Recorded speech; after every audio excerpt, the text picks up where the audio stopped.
Good morning, everybody. Welcome to the 45th episode of Retuning Your Firm. And guess what? It's our first anniversary. And I could have had a birthday cake with a big candle on, but I thought, no, it's a bit naff. So we're going to talk about much more interesting things like data, like advertising and audit. A bit of a joke there, but hey, you know me well enough by now. So what are we doing today? Well, who's on? Who's the panel? Well, firstly, I'd like to welcome Barrie Brien, who is the CEO of Strat7. Now, he doesn't know this, but when I was at Winchester College, we all used to wear straw hats and we all referred to them as strats. So that's probably the only other occasion that I've come across that word, but hey, all good fun. Next, we have Stephen Woodford, who is the CEO of the Advertising Association, having had a distinguished career in the world of advertising. So I think a lot of times in professional services, we think that advertising isn't something that actually works for our sector. So I think hopefully Stephen's going to dispel a few of those myths and give us a good insight without doing any PowerPoints, I promise you. We then have Francesca, who's back for the, I do the math here, 43rd occasion, I think. Anyway, very much our anchor tenants. Ray of sunshine, and what is a beautiful day outside. Hopefully it's lovely with you guys, certainly gorgeous in rural Hertfordshire. And Stephen, by the way, incidentally, is down in Cornwall, which is even further from field, but that's great fun.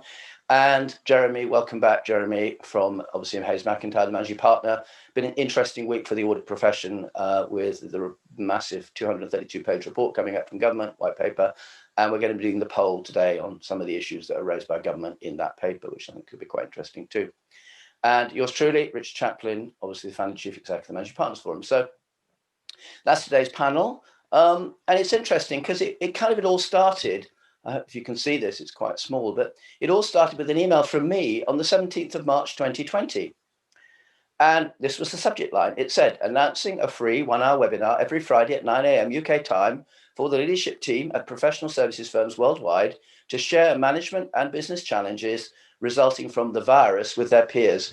And I think probably the only word we don't use as much these days in that sentence is the word virus. I think COVID's kind of taken over, but back then virus was the word. So there you go. And it was Friday the 20th of March for 9 a.m. for 1 hour and weekly thereafter until the 12th of June. Gosh, we're now the 19th of March, 2021. Still going. Great. And what did we say? Well, one of the consequences of social distancing is that people feel isolated and are thirsty for knowledge and or direction. It makes the role of the leadership team even harder. The proposed agenda is an update from government. Oh, we've had lots of those. Hear how the leaders of a large, well, we've got Grant Thornton, medium, that's Hayes, and a small firm, and it's probably me, I guess, are approaching the management and business challenges caused by the virus, and Q&A session for all participants. And you'll love this one. For avoidance of doubt, these are virtual sessions hosted on Zoom. Wow. That was the way we felt a year ago. Interesting how things change. But let's also reflect a bit further, rather than doing my usual seven points, which you've probably heard 53 million times already. What were the issues that were being raised? And this deck literally comes to you from episode 1, dated the 20th of March, 2020. And Francesca hasn't seen it since, I promise you. Nor Jeremy for that matter. Business continuity. That was the big issue. How is our business going to survive with what we're facing? Managing work from home effectively for employees of all levels. We were just having a really interesting conversation in the green room about precisely that topic, managing work from home. When do we go back to the office? Government support measures. Well, we've seen a lot of those, but at that stage, we didn't know what was coming up. Business development strategy during the crisis. What have we seen? Marketing has risen to the top of the crowd in terms of issues being talked about on the boardroom. Managing costs. Yeah, well, finance guys love that, but that became perhaps less of an issue once people realized that it wasn't going to be quite as bad as they thought, but it was a big deal then. And what are the financial impacts, costs and insurance? So those were the issues that were raised, about 300-400 people at that stage. Just sent me a note saying this is something we'd like to cover. So I think we'll probably pick those up today. But I thought that was quite an interesting place to start. So what else are we doing? Well, as you know, today we've got 2 great guests, and we now have something like 120 videos. Slots is my rather shorthand term, which are available on the forum website for free. And some of them are getting 40, 50 hits, but overall about 500-600 views every month by somebody. So do go and look, because there's a huge wealth of knowledge there, and it's all nice 5-minute chunks, which I think really makes it much easier to digest. What's coming up? Well, we've got underperforming and misbehaving partners. It's a topic that was really successful in our North American session a week or so ago. So our finance and operations group now want to look at it. Because all too often with the finance guy, they kind of notice that, for example, a client isn't paying. Well, that's fair enough. but it might be a year. That might take a year to go through the system. So what are the underlying issues? Why is that client not paying, or why are they having to do more write-offs than they would expect? So some interesting issues there. So finance and ops, of course, managing partners can join that as well, because that's the way we work, not the other way around, as you obviously get. There's a new white paper, which yours truly authored, which just came out, and we had a big conference 2 days ago on fast track innovation. And that, as you know, innovation is one of government's 3 key themes coming through the Treasury Growth Strategy papers. So you can obviously see us doing a lot there. And we're really focusing very much on design sprints as a really useful tool for pretty much any business challenge. That was our discovery, if you like. So you'll be hearing a lot more about that. And white papers at 10 pages. It's quite digestible. And I think it's the only time in my life I've ever had contributions from, you probably can't read them, 8 academics, 5 profs included. So it was quite fun to try and pull that together into language that our members would find valuable. So there you go. So what are we doing now? Well, the big thing that we're pushing, we think is really interesting, and it's all relevant to Tied Up in working from home, is our intro lounges. We're beginning to talk to people about them now. And if you recall, they're hosted 24/7 on Remo, unlimited video, choice of floor plans, between 10 and 800 seats per hall, so pretty much any organization, and larger firms can have multiple halls. Special rate, which compares very favorably to the £1,000 per square foot per employee that you pay for your office. And let's face it, there are only 2 dimensions in which people can connect. One is face-to-face, and the other is online. There aren't the other ones that I'm aware of. And if you think it looks gorgeous, then here's the picture, and that's the environment that you're working in. Amazing 3D plan. So let's move on to polls. And what are our polls? Well, our polls have been one of the highlights, I think, of the show. Government certainly loves them. Your poll results are incredibly valuable in our analysis during these dynamic times, is the message from government, which is, you know, I didn't, what do they call it? I think unrequired, unexpected. There's some word which I know the advertising world use when you weren't expecting something and it comes through, which is wonderful. And it isn't just the government. We also had the House of Lords, who reported the results of our poll back in June on EU-UK relationships. Not sadly much that report did very much, but that's another story. So what happened last week? Well, we sort of redid the exporting professional services poll. And to what extent do you anticipate your firm's services exports post-COVID to the EU or the rest of the world will alter compared with pre-COVID levels? And what's kind of clear to me from looking at that is that if you think about the EU being in the red and the rest of the world being in the blue, and positive being to the right and less positive to the left, there's clearly going to be a shift. In other words, the rest of the world increases, EU either staying the same or in about 17% of cases actually becoming less. So that's the sort of top line. Where are you exporting? 83% are off to the EU. I appreciate you may not be able to see the numbers, but you can kind of see the images here. And you obviously can see all of these charts in the forum website in the usual way. Where are you going to? Well, again, that varies, but mainly it's remote supply, 83%, in-person, 58%, your own establishments, 83%. These are quite big numbers. And remember, this is mid-sized firms. This is the people on the call today. In providing services to clients based outside, how important is the local recognition of relevant qualifications? Essential for about 16%, big chunk saying it's important, only 25 nice to have. Were you ready? Not really, but we're a bit readier now when it comes to the end of the transition period. What are the 3 most important messages to win work? And I think that's quite important for government. Track record comes out very clearly at number 1, 85%. Your brand and your reputation as second, and the technical quality of your advice. I know that Jerry's looking at professionalism, and ethical stance came in at 0%. So that is obviously partly ethical, partly technical. So there's some issues there in terms of what messages, because I'm sure our advertising and marketing gurus will tell us most people kind of just go with the top 3 messages. And if they don't, it's probably just get lost. So what are the 3 things that really matter to your clients in Europe and elsewhere? So the government, I think, should probably be focusing on those. And to what extent are you likely to be taking advantage of government or financial help? To the left, it's not at all. That's over 50%, somewhat 31%. So almost nobody's taking advantage or looking to take advantage because it's in the future in connection with government support. So again, that feedback goes straight back to the DIT, by the way. So that's part of what today's all about. So that's, I think, probably enough for looking at the last week's results. So let's move on now and actually do this week's poll. Today's poll is on audit governance, and some of you will be aware, certainly anyone in the audit profession will be aware, there have been 3 reports through the years, Kingsman, John's, I've forgotten the other, Brien and the FRC, and government has kind of taken those 3 reports, pretty much said yes to all of them, and has now come up with a 232-page white paper, which I'm sure Jeremy will have been through with a fine-tooth comb because he's, I sense, one of the challenger firms. And so I thought it'd be quite interesting just to do a straw poll, a barometer, if you like, amongst this group, just to get a feel for, to what extent do we need a new professional body for public auditors?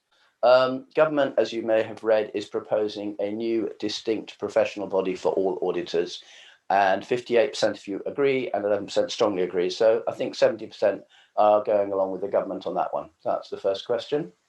In terms of which areas should be considered by auditors, apart from the more traditional financial statements, company culture 20%, ESG 63%, cyber is 68%, 89% internal controls. And I think internal controls actually always really form part of the audit anyway. But the company culture one is obviously the one that's interesting there, with a significant majority of you not agreeing that it should cover company culture, which government incidentally says it should.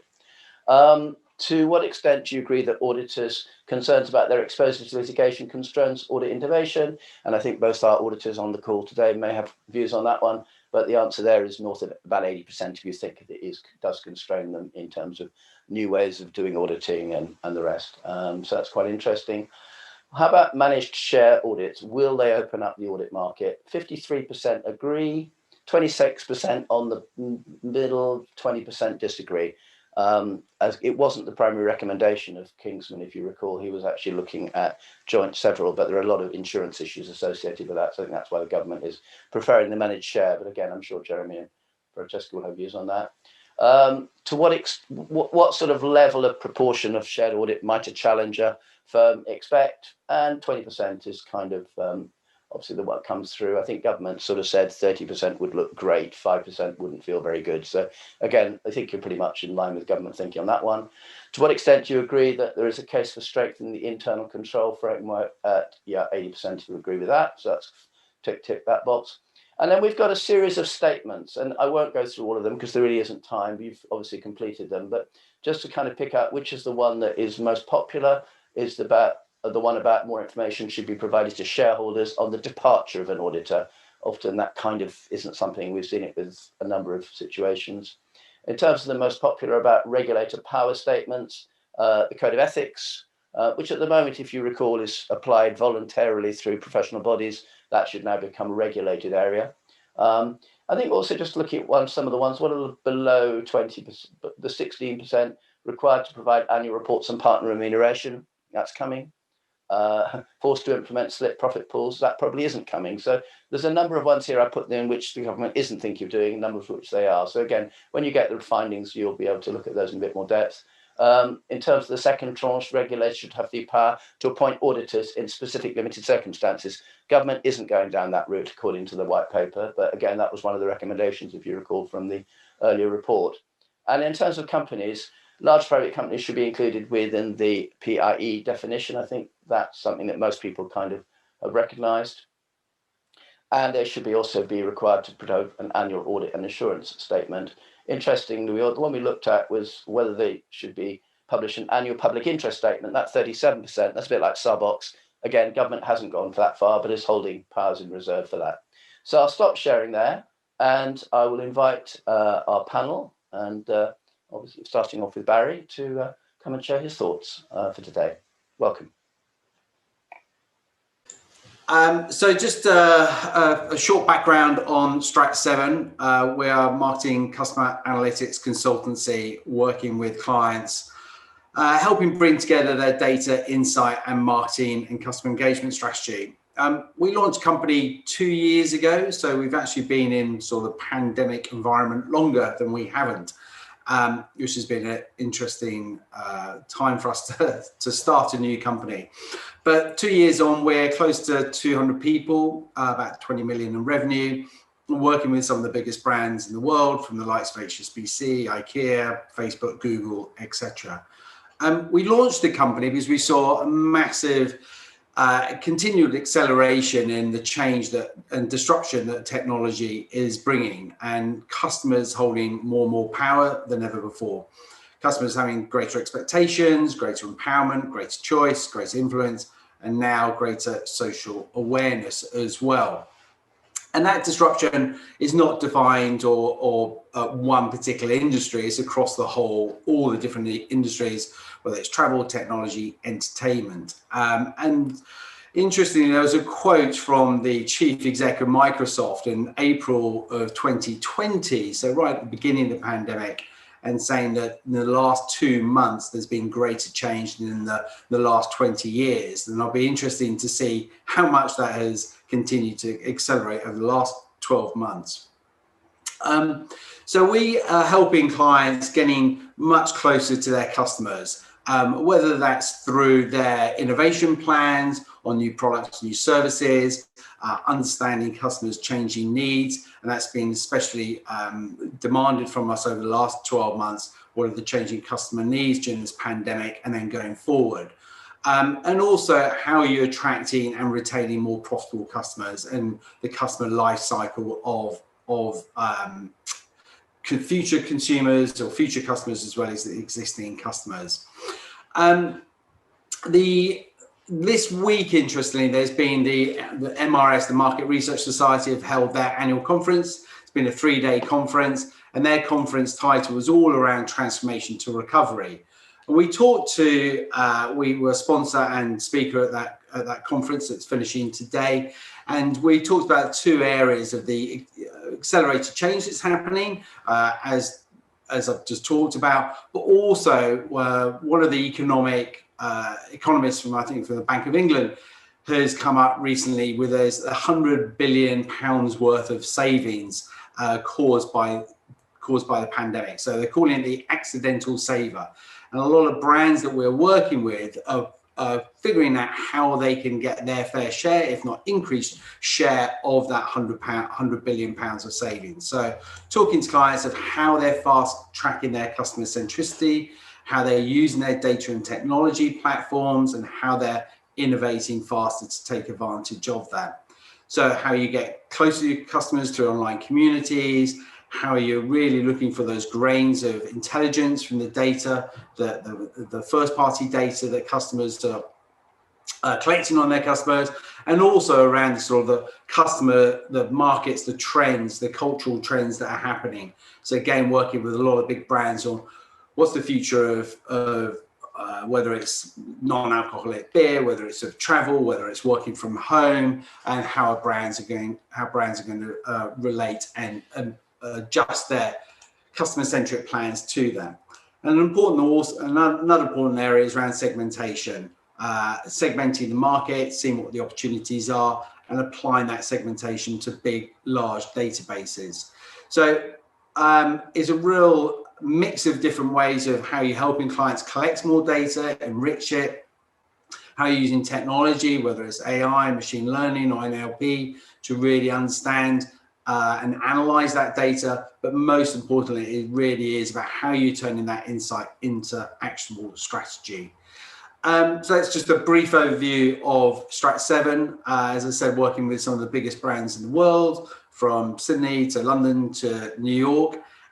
So it's slightly different from the audit world. I also sit on a public company called S3, which is around recruitment, over $1 billion in revenue. And yesterday just had my audit committee. So it's interesting to see the sort of changing demands from auditors and from boards and non-exec directors in that space as well. That's it, Richard. Oh, thanks very much, Barry. That's great. I'd now like to invite Stephen Woodford, who, if you recall from the beginning, is the CEO of the Advertising Association after working in WCRS and other well-known brand firms in senior leadership roles. Over to you, sir.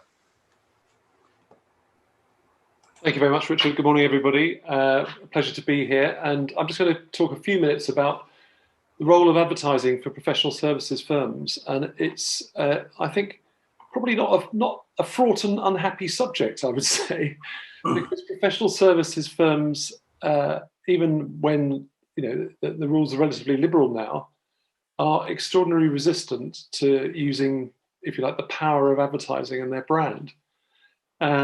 And over the years in my various agency roles, I've worked with a couple of big consulting firms on their brand strategy. I worked with a big law firm on a brand strategy, and I worked with a sort of very well-known mid-tier accounting firm that's renowned for its reach across the UK. All of them really struggled to do anything, actually. And I don't know whether it was the partnership structure, the inability to convince the partners that this was a good investment for their money, or one of the things that characterized all of these brands, these were all very, very well-known brands in their respective marketplaces, was they found it extraordinarily difficult to distill what they were good at, and what they stood for. And the really interesting thing, I thought, I was looking at the survey that Richard talked about, is that track record and brand and reputation were the two key drivers of international business. So there's a strange paradox here, is that track record and reputation are exactly the things that we were trying to focus on in the advertising. So there was not in a single case did it result in any consistent communications. So why is that? And I think why is there a huge opportunity for your sectors to take advantage of advertising? The UK in particular is an extraordinarily sophisticated and diverse advertising marketplace. By many measures, the most sophisticated in the world. We have by far the highest digital marketing penetration. As an example, Barrie's business is a great example of that. The rest of the world comes to the UK, rather like it does for audit and law and advice. The rest of the world comes to the UK for advertising advice, because we are seen as generally the best in the world at it, particularly in a European context. There's two cities that really matter globally for advertising in the world, and that's New York and London. And London serves the world. New York largely serves the US. So London is absolutely the epicenter of the global advertising business. So we've got the extraordinary expertise here, and the B2B sector, which most of your firms would be B2B advertisers, although I would argue that there's a very good case for big firms to actually build a B2C brand, i.e. business to consumer brand, because your reputation ultimately is enhanced with your B2B clients by seeing you in B2C markets and B2C media. Many, many years ago, in fact, during the Second World War, the Advertising Association was encouraged by the government to encourage brands to keep advertising, even though their products may not be available or rationed, because it was a reminder that we're going to win and good times are coming back and brands are a part of normal everyday life.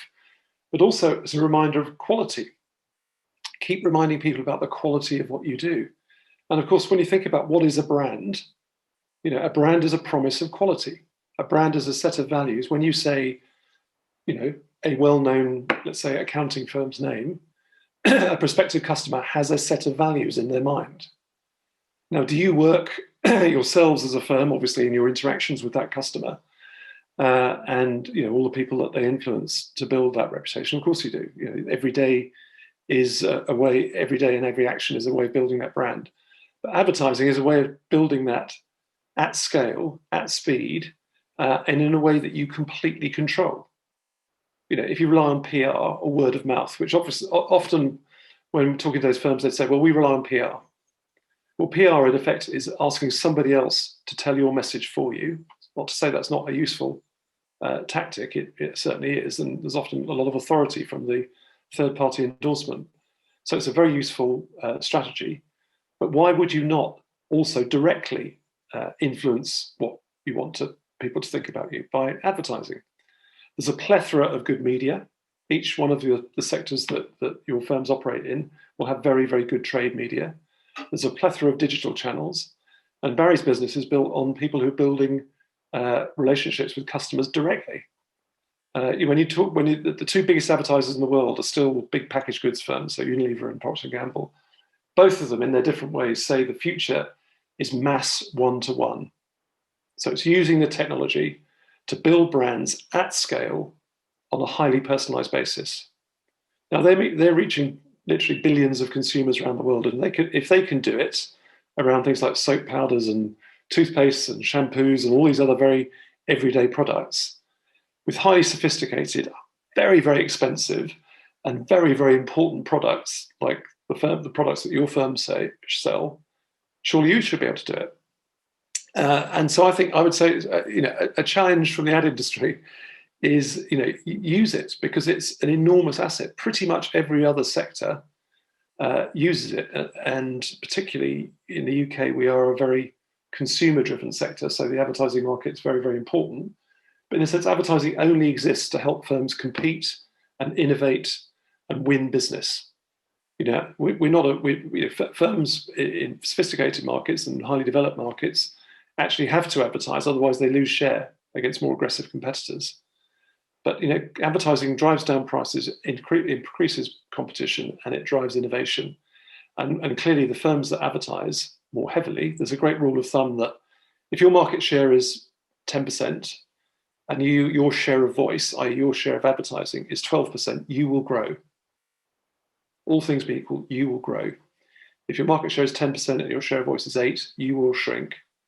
Been shown time and time again over decades, across markets, across countries.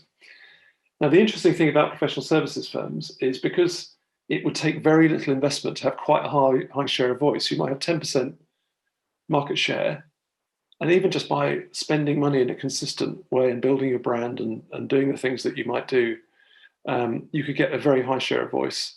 And while your competitors are not doing it, the opportunities to take more business from them. Now, apologies if that sounds like it's a sort of slightly, teaching grandma to suck eggs or whatever. Some of your firms may be very highly sophisticated marketers, and you may be saying, well, we're already doing all those things. So if you are, good on you, and I hope your business is getting the results. If you're not, I would recommend just looking at it in some detail. But the way to do that is hire a professional marketing person. Bring a professional marketing person into your business and get them to look at how you go to market, look at all your customer touch points, look at how they can improve, look at the consistency of what you say, look at all of those things that make up a successful brand.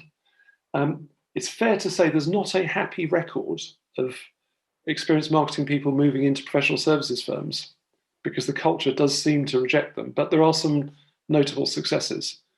And I won't name names because it might embarrass them, and maybe some people might be on the call for all I know. But there are successes in doing this. And the partnerships that really do go for it, I think, do reap the rewards. So, Richard, Thanks very much, Stephen. Yeah, no, that's fantastic. I think we'll probably just have to move on to the panel session now, if that's okay. But again, I think some of you are aware, we do also organise a group called the Professional Marketing Association. So they'll be really heartened to hear your words, Stephen, because I think all too often they feel they are lonely voices in the wilderness, and the partners aren't listening to them. So thank you for that support for the marketing community. That's really great. I'd like to turn to the panel session and maybe invite Francesca. Welcome back after your weeks away. I'm sure you'll tell us what you've been up to, and come and give us your thoughts on the audit, on marketing, on data and data analysis, and how that drives decisions. We've got a lovely wealth of topics to talk about today. Over to you. Oh, thank you, Richard. Gosh, we did cover a span today, didn't we? Which is always really good to get that breadth. And yet, the reason I wasn't with you last week, I was chatting to my colleagues in Asia. Some of my colleagues in Asia, and we were talking at what we're going to be doing in 2021, and quite a lot of the things we've been talking about today do resonate. Future of audit, how you can actually continue to market yourself effectively, and interestingly, how you can market multiple countries in a really effective way for clients. I think that speaks a lot to the power of finding the right mechanism. I love the idea of mass marketing that's personalized. I've always found a lot of advertising for professional service firms just doesn't work because it's so vague and often involves accountants looking quite foolish. So they've never seemed to quite capture the way to do it. let me pick up on the audit piece there, Richard, if you'll permit me, because obviously great survey, by the way, today, really fascinating. No wonder it all took us so long, because I was scratching my head thinking where I was at. And this is very much a personal view as opposed to some formal company view, but I think what's intriguing is just that sheer issue around how does audit succeed in the future? What's it for? What's it trying to achieve? Who are your core stakeholders? It's obviously the broader public. It's also the stakeholders within the business. And how do you make audit really effective with all the various troubles and difficulties that have taken place, and who actually wants to do some of those really big ticket audits when they often can be quite a risk exposing venture, particularly as when things go wrong. It's usually accountants who get quite a lot of a kicking, but also usually the ones that end up in litigation as well. Very complex and important area. And there's so many reports now around audit reform in the UK. It's quite staggering. And I appreciate it's all proposals. Be fascinating to see where it all lands. Market intervention is always very tricky, so it'll be fascinating to see if any of that ever comes to anything. But just a couple of things really stand out for me around that part of the world is one, how can we make doing audit from an accounting profession something that people really still want to do because of the risks involved? So making sure it's not so penal that actually you struggle to get people who want to do some of those audits. The second piece for me is there's fair and proportionate responses, making sure that whatever happens is appropriate and is not over regulated to the point where it becomes so burdensome and so expensive for everybody to do. It isn't effective. And just learning from other countries is always a good thing to do. I'm not suggesting that this is the way forward necessarily for the UK or any other country, but it is intriguing to see how France has done joint audits for so long and the different environment there around how those joint audits take place and the public perception around how that provides some value. So having on those really large audits, having two advisors seems to have worked pretty well in that part of the world, not without its challenges, I hasten to add.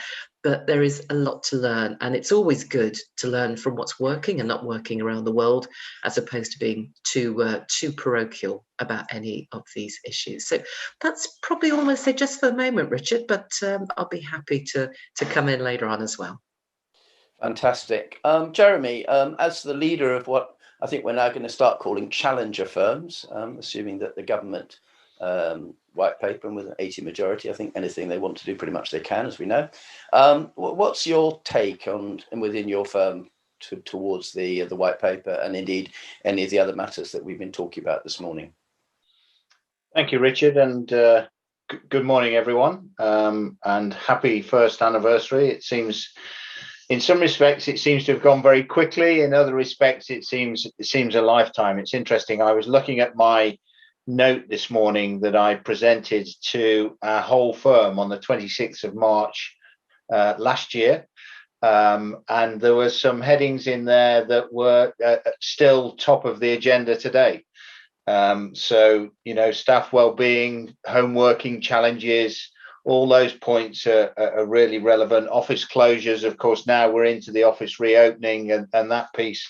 Perhaps what did fall away, what has fallen away over the last 12 months that was relevant then was the fears around our business, the cash flows, the budgeting, the profitability, etc. And that, thankfully, and touch wood, never really materialized. I think most professional firms have had a reasonably good year from a financial point of view.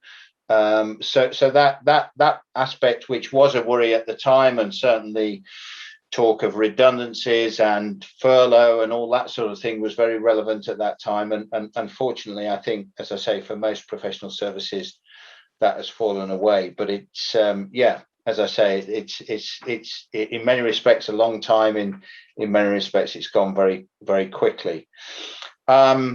Yesterday, forgive me in indulging it for one moment for the audit profession and accountancy profession, but I think a momentous day yesterday when the white paper was finally issued.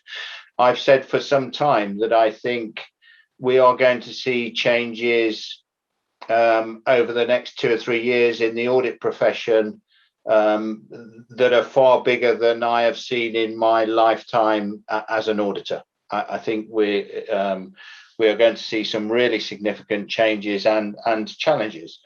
And I support a lot of it, and I think it's very good. I think what is interesting, there was a quote in the FT yesterday morning. I don't know whether you saw it, but 3 years, 3 reviews, 450 odd pages, and about 150 recommendations later. And what do we get? Another 232 page document and 16 more weeks of consultation. So we're not quite there yet, but I think it's worth remembering we all talk about this as audit reform and changing the audit profession, etc. I think it was the Brien report, and I can't remember exactly how many recommendations there were in that Brien report, but half of them related to the audit profession and half of them related to corporates and directors. So whilst this is about audit reform, there's also an awful lot there that is about the way in which companies and directors themselves need to change and need to improve their corporate governance, etc. So I think that's worth making. I'm very conscious there's a lot of people listening in that are probably more from a legal background than an accountancy background. But of course, this is all about public confidence, which has been lost over recent time since Carillion and a few other big corporate failures, and it's about getting that confidence back in the quality of corporate reporting and auditing. I guess I share a number of Francesca's points that she's raised. I think proportionality is a big consideration, and making sure that we're all audit firms are treated proportionately to the audits that they're dealing with. I think a real challenge is the next generation. Attracting people into the audit profession, I think, is going to be a real challenge, and I think we are starting to see that now as new regulation and new requirements are coming through. I think a number of people who have trained with us and are right at that cusp of qualifying a year or two either side of qualification are starting to look at the audit profession and the direction of travel. And dare I say, the way in which auditors have been beaten up in the press, and are starting to say, actually, is this for me? I'm not sure this is still a profession for me. So I think there are some challenges around there, and I think the regulators have, and this comes back to the proportionality point, the regulators have got to bear that in mind and think about that. I think just one other point I would mention is probably the views around, should there be a new profession, the auditor profession, for want of a different phrase. I think that's interesting. As you'd expect, Michael Itzer, the chief executive of the Institute of Chartered Accountants, has a very strong view on that. And for those that are interested, there is a session where Michael and Sir John Thompson from the FRC are in discussion next Thursday. I think it's open to anyone to join. If you Google that through the ICAEW website, I'm sure you'll find that, and that will be quite an interesting discussion.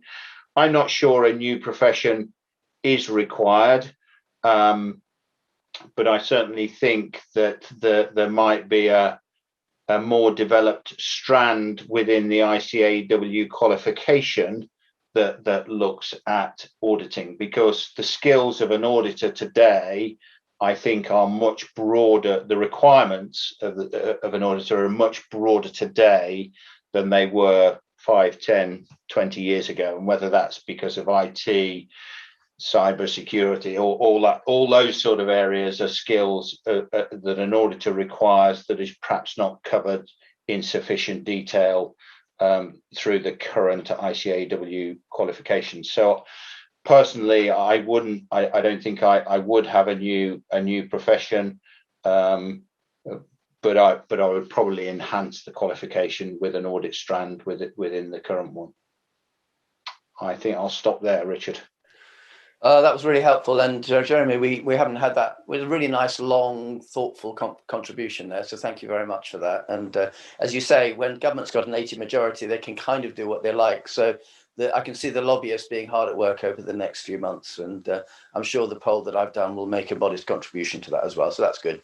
I'd like to now turn to Barrie, if I may, and perhaps bring Barrie into the panel conversation. We've got about 10 minutes left, I think, and talk a little bit more about the data side and how can you help companies make better decisions? Because it seems to me that lots of professional firms are swamped in data and are not quite sure, how do we use that data? How do we actually make sure that we're better informed when we come to taking our own commercial decisions? And I don't think that's particularly sector focused, quite frankly. So I'd love to hear your thoughts on that.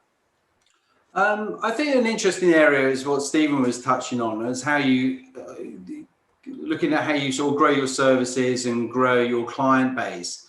I think a lot of companies, whether they're B2C brands, whether it's a Unilever or we work with IKEA and Spotify, even big corporate, even big enterprise clients like that, they have huge amounts of data, but it's not even collated in the right way. They're not using it. They're not integrating it with other data sources as well.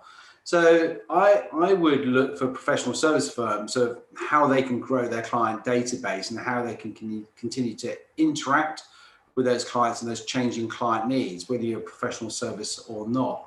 So trying to look at what customer database do you have at the moment and how can you integrate it with other data sources? Also, how can you improve and increase the level of conversations with those clients?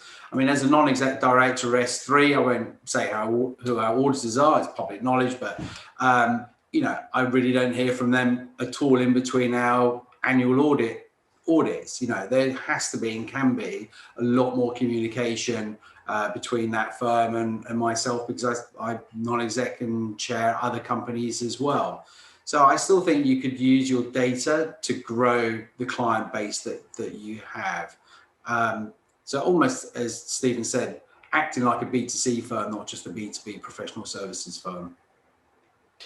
And Francesca, coming back on that one, I mean, data, I won't say is Grant Thornton swamped in data, because that's not a fair question, but to what extent is that an issue that comes up to the top of the management conversations? No, I think it's a really thoughtful comments there, because there is an awful lot of data, and then analysing it and using it effectively can be quite a challenge, because you can have a lot of information but not really be able to synthesize it in a way that's helpful for management. So I think that's been a real challenge for most professional services firms. You know, you've got access to this information. Are you really using it? And I mean, the obvious one is, how do you help benchmark for your clients so they can see in the client base that you have, what information can you bring from different sectors, from different areas? How can you give them insight on that? I think it's a little bit like your traditional software, where you use 10% of its capability. I think with most people, with their data, they use 10% of its value, and it's an untapped resource. But also, providing that you have the ability to synthesize it in an effective way, it's hugely valuable. And you need I think perhaps a challenge for a lot of accounting firms, and maybe true of the legal profession as well, is, do you have the right people sitting in your organization to do the analysis on it, to help you with management information? Do you need to seek that externally for insight too? Because I think a lot of people aren't trained to really drive out great analysis from that data. They can do a wicked Excel spreadsheet, but they can't necessarily do the analysis of it. And I think that is really changing in the professional services firms, because that data, it's gold dust, actually, really gold dust, and making sure it's used well is, I think, a hugely important part of a successful firm.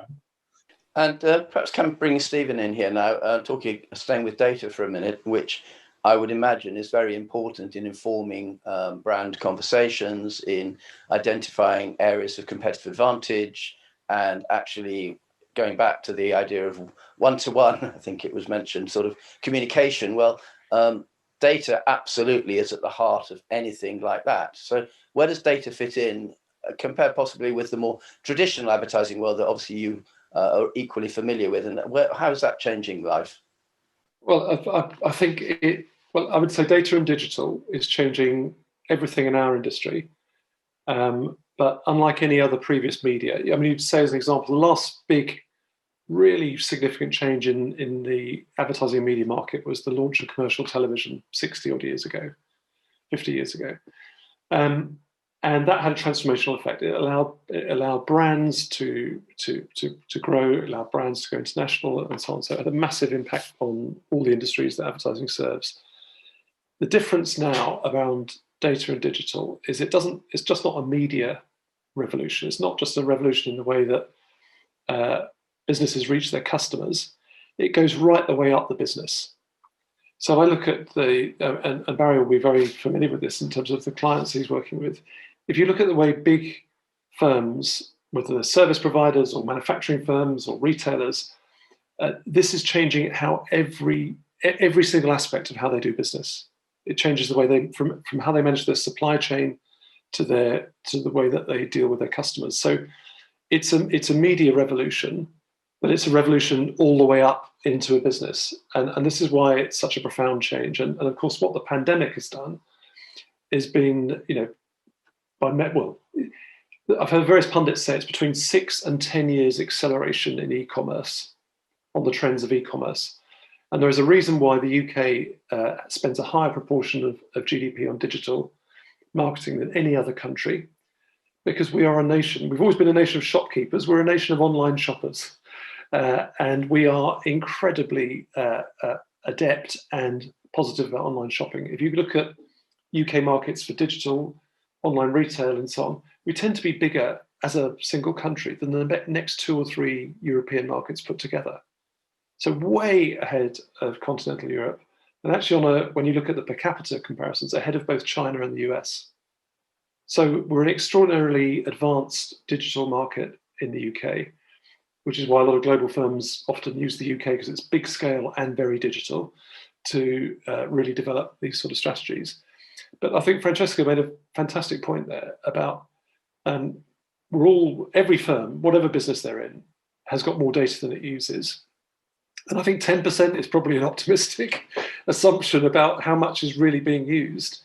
And of course, to acquire these skills and bring them in-house is extraordinarily expensive. These people, the people who have these skills, can get jobs anywhere, in a car company or in government or in a bank or in an advertising agency or whatever, because these are the most demanded skills in the economy at the moment. So the best way to make progress is to find a specialist firm who can help you, because the expertise is considerable and not easy to grow yourselves. And the absolute worst mistake you could make is try and do it yourself, because it's the opportunity for mistakes and the reputational damage of making mistakes around handling customer and client data are potentially existential.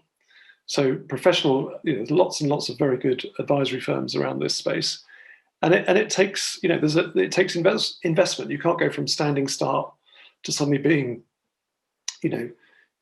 really good at using and manipulating your data. You've got to invest in it and go up the learning curve. It's probably at least and Barrie will have a better view on me. If you went from if you took the average for professional services firms, whatever that is, and said to move to a leadership position, I think it'd probably take 2 to 3 years of really hard work.